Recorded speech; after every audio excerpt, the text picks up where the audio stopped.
যদি ভেবে থাকো যে আমাদের হবে চাকরি হবে, এখন 10 বছর পরে আমরা পরীক্ষা দিলাম 70 মার্কের, কাটা হলো 77, 75, 73 বিভিন্ন বিষয়ে, কিভাবে আনবো ওই এক্সট্রা নাম্বার? আমরা কোথা থেকে আনবো? কোন অলৌকিক ক্ষমতায় আমরা ওই এক্সট্রা 7 নাম্বার, 5 নাম্বার, 3 নাম্বার নিয়ে আসবো? তাই আগামীকাল এসএসসি ভবন অভিযান, তাই বেকার বঞ্চিত চাকরি প্রার্থীদের অনুরোধ, আপনারা আর জেগে ঘুমাবেন না।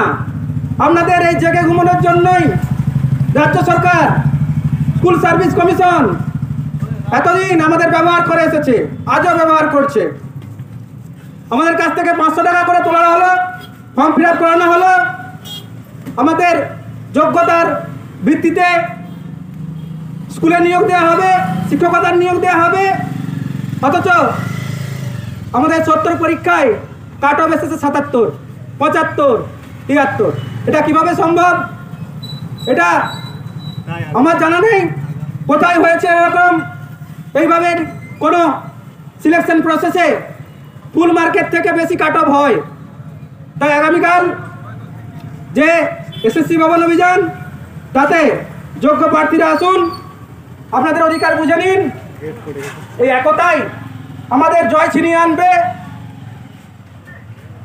শূন্যপদ বৃদ্ধি, গত 10 বছর একটা পরীক্ষা হয়নি এসএসসি নিয়োগ, অথচ এই কম সংখ্যক নিয়োগে রাজ্য সরকার নিয়োগ করে তাদের পাপ ঢাকতে চাইছে, তাদের পাপের প্রায়শ্চিত্ত করতে চাইছে।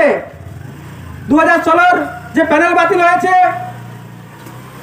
সেই শিক্ষক মহাশয়দের চাকরি ফিরিয়ে দিয়ে পেশারদের বলে দিচ্ছে।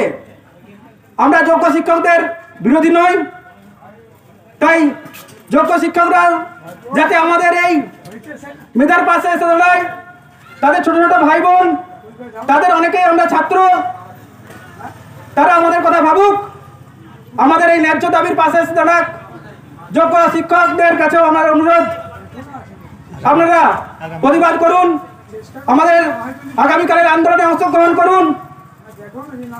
আমাদের এই আন্দোলনে নৈতিক সমর্থন জানান। আগামীকালের এই আন্দোলনে আসুন।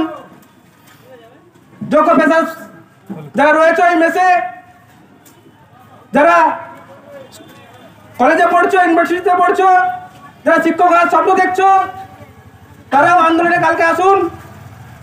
আপনাদের দাঁড়িয়ে দেখে শিখুন কিভাবে আপনাদের দাঁড়িয়ে সঙ্গে প্রতারণা করা হচ্ছে। তাই আগামীকাল কলকাতা, করুণাময়ী, সল্টলেক যে এসএসসি ভবন অভিযান, তাতে সকলে আসুন। কালকের এই আন্দোলনকে সকলে সহমতভাবে সফল করুন। আমাদের